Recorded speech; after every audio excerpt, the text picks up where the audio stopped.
오늘 본문의 이야기는 너무나 유명한, 우리가 잘 알고 있는 그런 이야기입니다. 죽은 나사로를 찾아오신 예수님을 나사로의 여동생 마르다가 맞이합니다. 그리고 마르다는 예수님께 몇 가지 고백을 남깁니다. 먼저 21장 1절을 보면은 마르다가 예수님께 이렇게 질문합니다. 주께서 여기 계셨더라면 내 오라버니가 죽지 아니하였겠나이다. 참 귀한 고백입니다. 예수님이 여기 함께 하셨다면은 문제가 생기지 않았을 것입니다 라는 믿음의 고백입니다. 그러자 예수님이 23절에 말씀하십니다. 너의 오라비가 다시 살아나리라. 그러자 마르다가 24절에 말합니다. 마지막 날 부활 때에는 다시 살아날 줄을 내가 믿나이다. 내가 아나이다. 부활 신앙을 아주 선명하게 보여주는 놀라운 고백입니다. 그 당시에는 예수님의 제자들조차 마지막 때 그리고 부활 이걸 잘 이해하지 못했던 그런 시기였어요. 그런데 이 고백을 마르다가 하고 있는 겁니다. 27절에 마르다는 또 말합니다. 주는 그리스도시요 세상에 오시는 하나님의 아들이신 줄 내가 믿나이다. 정말 놀라운 고백이에요. 우리는 자주 이 베드로의 고백을 기억하는데 여기 마르다가 그와 똑같은 대단한 신앙 고백을 하고 있습니다. 여러분, 이 마르다의 고백들이 어떻습니까? 언뜻 보면 매우 훌륭해 보입니다. 아주 좋아 보입니다. 그렇지만 그녀의 고백은 무덤에 들어간 나사로 앞에서는 아무런 능력이 없었습니다. 39절에 마르다가 이렇게 말합니다. 주여, 죽은 지가 나흘이 되었음에 벌써 냄새가 나나이다. 그녀의 말을 달리하면 이와 같습니다. 예수님, 지금 오셔서 아무리 노력해봤자 소용없어요. 이미 제 오라버니는 죽었어요. 주님도 어떻게 하실 수가 없습니다. 왜 마르다는 이런 모습을 보였을까요? 불과 얼마 전만 해도 그토록 놀라운 고백을 했던 마르다가 왜 오라버니의 죽음이라는 이 현실 앞에서는 이토록 다른 사람이 되어 있었을까요? 우리가 그녀가 했던 고백들을 다시 한번 살펴보겠습니다. 마르다가 예수님께 첫 번째로 했던 고백입니다. 주께서 여기 계셨더라면 내 오라버니가 죽지 아니하였겠나이다. 지금 마르다는 어느 시제로 주님을 얘기하고 있습니까?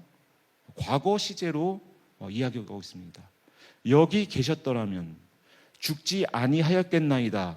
모든 것이 과거형입니다. 그리고 마르다가 했던 두 번째 고백, 마지막 날 부활 때에는 내 오라버니가 다시 살아날 줄을 내가 아나이다. 마르다는 이제는 주님을 미래의 시제로 이야기하고 있습니다. 마지막 날 부활 때 다시 살아날 줄을, 모든 것이 미래형입니다. 마르다의 고백에는 이미 지나가 버린 과거의 예수님, 그리고 마지막 부활 때 미래의 예수님은 있지만 지금의 예수님, 오늘의 예수님은 아무리 찾아보아도 없습니다. 심지어 그녀는 방금 전에 그리스도시요 살아계신 하나님의 아들이라고 선포했던 그 예수님이 실제로 눈앞에 있는데도 마르다는 여전히 과거와 미래의 애매한 사이에 위치하고 있습니다. 그런 마르다에게 주님은 말씀합니다. 나는 어제의 예수가 아니다. 나는 내일의 예수도 아니다. 나는 오늘의 예수이다. 예수께서 이르시되 나는 부활이요 생명이니 내가 이것을 믿느냐. 사랑하는 여러분, 여러분 마음속에 예수님은 지금 어느 시제에 머물러 계십니까?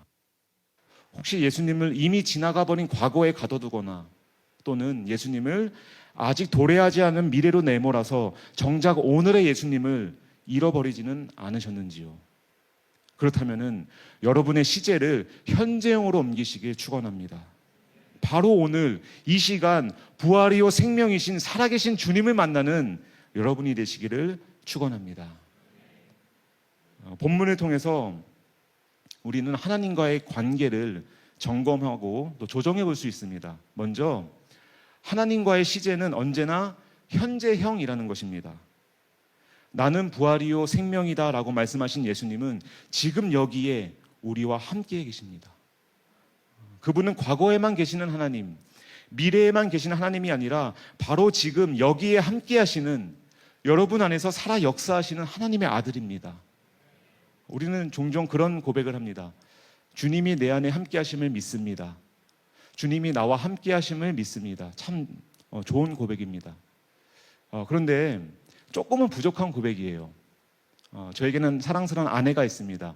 아내가 있는데 제가 만약에 다른 사람들에게 아내에 대해서 소개를 하는 거예요. 저에게는 아내가 있는 것을 저는 믿어요. 저에게 아내가 있으면 저는 믿습니다. 이런 말을 들으면 제 아내가 어떨까요? 굉장히 섭섭하겠죠? 부부싸움이 일어날 수도 있을 겁니다. 내 아내가 살아있는데, 나와 함께하고 있는데 믿는다고? 그래서 우리의 고백은 늘 주님이 내 안에 계십니다. 주님이 내 안에 살아계십니다. 주님이 나와 함께 하십니다. 현재형으로 고백해야 한다는 것입니다.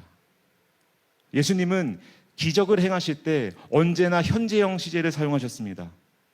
회개하는 삭개오에게 오늘 구원이 너의 집에 이르렀다라고 현재형으로 말씀하십니다. 십자가에 달린 강도에게 오늘 내가 나와 함께 낙원에 있으리라 현재형이에요. 예수님은 풍랑을 보시고 현재형으로 명령하셨습니다. 잠잠하라, 고요하라. 그러자 그 즉시 바람이 멈추고 바다는 아주 잔잔해졌습니다. 예수님은 오늘도 우리의 삶 속에서 우리의 모든 고민들과 우리의 모든 기도의 소원 앞에서 현재형으로 말씀하십니다. 그러므로 우리도 주님 앞에는 늘 현재형으로 고백해야 합니다. 주님, 예전에 제가 그거 다 해봤습니다. 이미 다 많이 들었고요. 다 해본 거예요. 다 알고 있습니다. 아니면은 상황이 되면 그때 가서 한번 해보겠습니다. 그때 가서 가능하면 해보겠습니다. 이해가 되면 그때 제가 순종하겠습니다. 이것이 아니라 네, 지금 하겠습니다. 또 하겠습니다. 오늘 순종하고 바로 이 시간 하나님 말씀에 따르겠습니다. 언제나 현재형이어야 한다는 것입니다.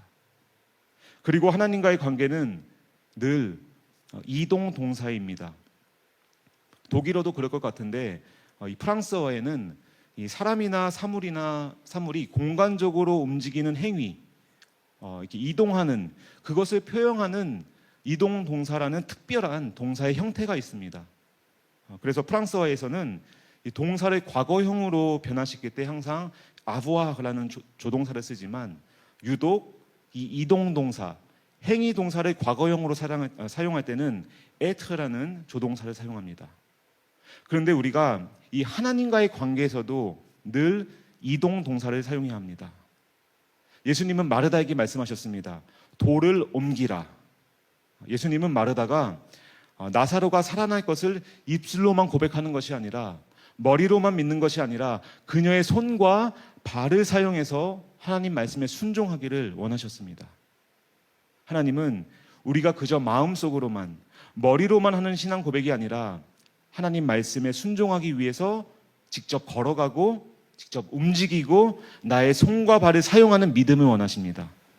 그래서 하나님과의 관계는 늘 이동동사입니다. 마지막으로 하나님과의 관계는 능동태입니다. 능동태. 우리가 하는 고백들은 주로 수동태인 경우가 많습니다. 주어가 하나님입니다. 이것은 보통 하나님을 찬양하거나 감사할 때 사용하는 아주 중요한 고백입니다. 그렇지만 우리가 하나님의 말씀에 반응하고 하나님의 말씀에 순종할 때는 주어는 내가 되어야 합니다. 하나님이 나를 사랑하십니다. 수동태입니다. 이제 거기에 반응합니다. 나는 하나님을 사랑합니다. 능동태입니다. 하나님이 나에게 말씀하십니다. 수동태죠. 반응합니다. 나는 그 말씀을 행합니다. 하나님이 나를 인도하신다. 수동태입니다. 나는 하나님을 따라간다. 능동태입니다. 하나님이 나를 사용하신다. 나는 하나님을 섬긴다. 그렇습니다. 우리의 구원은 하나님의 전적인 은혜로 수동태로 우리에게 선물로 주어졌습니다. 거기에는 우리의 자격이나 공로가 아무것도 없습니다. 그런데 그 구원의 감격은 우리의 입술과 마음을 통해서 시작되고 우리의 안에 계시는 성령님과 함께 우리의 손과 발을 통해서 능동태로 완성이 되어야 한다는 것입니다. 우리가 히브리서에 나오는 믿음의 조상들을 바라본다면 야고보서에 나오는 그 믿음을 행동으로 실천한 조상들도 바라봐야 합니다. 아브라함은 하나님을 온전히 신뢰함으로 믿음의 조상이 되었습니다. 그런데 그의 믿음이 하나님 앞에 인정된 것은 그가 그의 손과 발을 사용해서 이삭을 번제로 드렸을 때였습니다. 아브라함은 하나님이 이삭을 번제로 드리라라고 명령하시자 시제를 현재형으로 초점을 맞춥니다. 그리고 이동 동사를 사용해서 능동태로 하나님 말씀을 적용했습니다. 아브라함이 칼을 잡고 이삭을 잡으려고 하는 그 절대절명의 순간 하나님은 그의 사자를 통해 말씀하셨습니다. 아브라함아, 이제야 내가 하나님을 경외하는 줄을 내가 알았노라. 오늘 본문 속의 마르다는 믿음을 고백했지만 죽은 오라버니 나사로를 살리기 위해서 돌을 옮기는 순간이 필요했습니다. 우리 역시 입술의 고백만으로 만족하는 것이 아니라 돌을 옮기는 그런 믿음의 결단이 필요한 것입니다. 고백하는 건 쉽습니다. 고백하는 사람은 많습니다. 그러나 그 고백을 행동으로 옮기는 사람은 많지 않습니다. 믿음을 행동으로 옮기는 것, 그게 좁은 길이에요. 다른 게 좁은 길이 아닙니다. 믿음을 행동으로 옮기는 것, 그게 십자가예요. 그게 좁은 문입니다. 그래서 찾는 이가 많지 않습니다. 그런데 그 길이 주님이 우리 보고 가라 하신 길입니다. 그리고 그 길을 걷는 자를 주님은 절대 홀로 두지 아니하시고 함께 동행해 주십니다. 사랑하는 여러분, 오늘 예수님께서 우리에게도 말씀하십니다. 돌을 옮겨 놓으라. 우리가 예배 때마다 드리는 이 귀한 신앙 고백을 우리의 삶 속에서, 가정에서, 학교에서, 사회에서 실제로 행할 수 있기를 축원합니다. 그러면 예수님께서 나사로를 살리신 것처럼 죽은 것 같은 우리의 삶에도 새 생명을 주실 것입니다.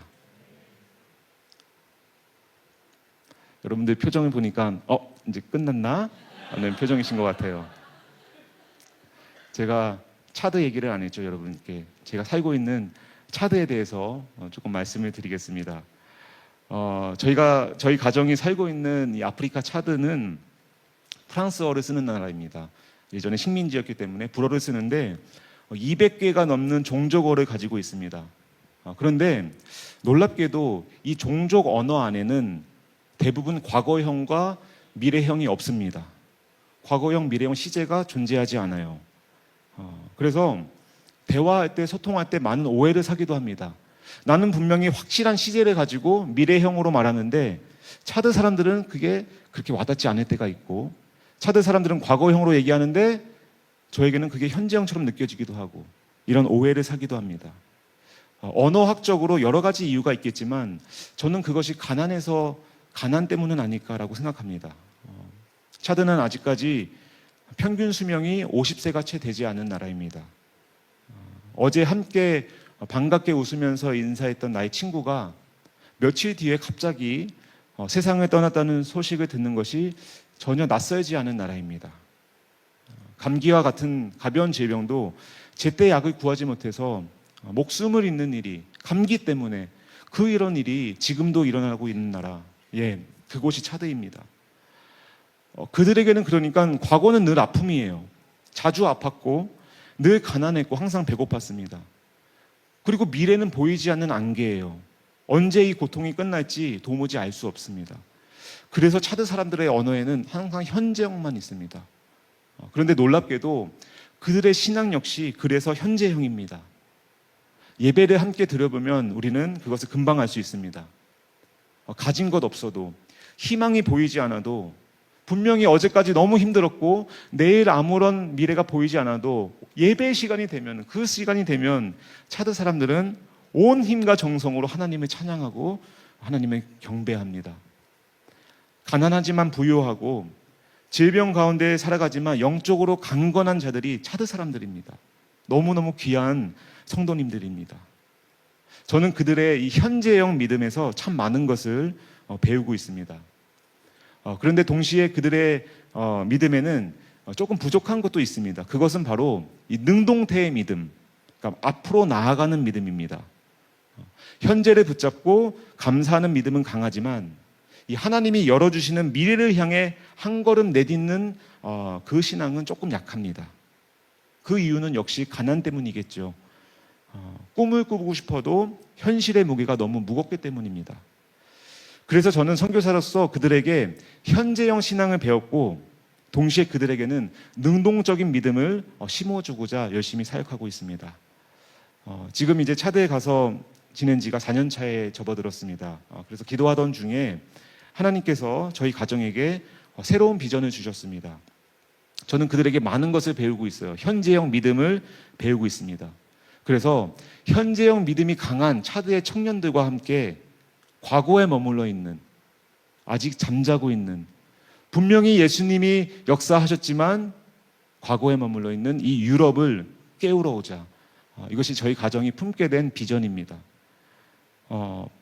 차드 사람들은 프랑스어를 씁니다. 그래서 그들과 함께 역으로 프랑스로 선교하러 오는 것, 그들과 함께 독일어를 배워서 이 독일로 선교하러 오는 것, 그것이 저희 가정의 비전이 되었습니다. 그래서 이렇게 좋은 곳에서 같이 그들과 찬양하고 싶고 그들과 예배하고 싶어, 그것이 저의 가정이 품게 된 비전입니다. 이 비전을 붙잡고 저는 이창규 목사님께 배웠습니다.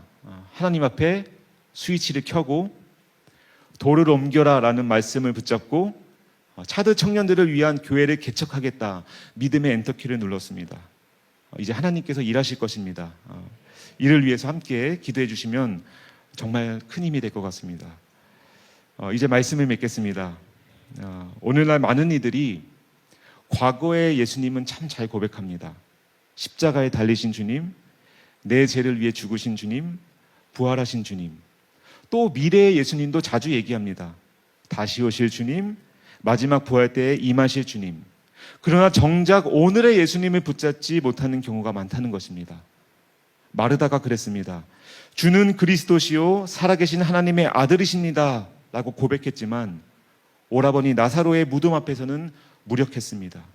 돌을 옮기는 결단이 없었습니다. 우리도 입술로는 신앙을 고백하지만 실제 삶 속에서는 무기력하게 넘어질 때가 많습니다. 그래서 우리는 오늘의 주님, 살아계신 주님, 지금 나와 함께 하시는 예수님을 붙잡아야 합니다. 우리가 하나님 앞에 영적 스위치를 켭니다. 돌을 옮기라라는 말씀을 현재형으로 붙잡습니다. 나는 오늘의 예수님과 함께한다, 믿음의 엔터키를 누릅니다. 그러면 어떤 현상이 발생할까요?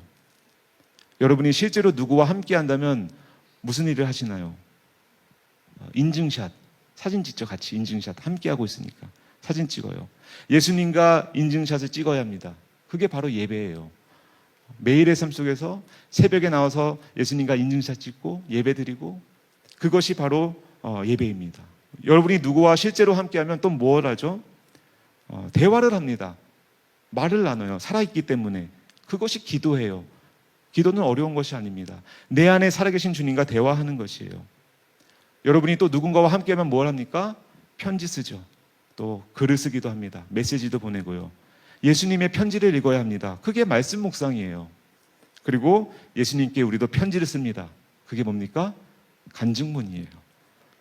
너무 단순합니다. 이런 삶은 너무나 단순한 삶이에요. 근데 이런 삶이 강력한 삶이에요.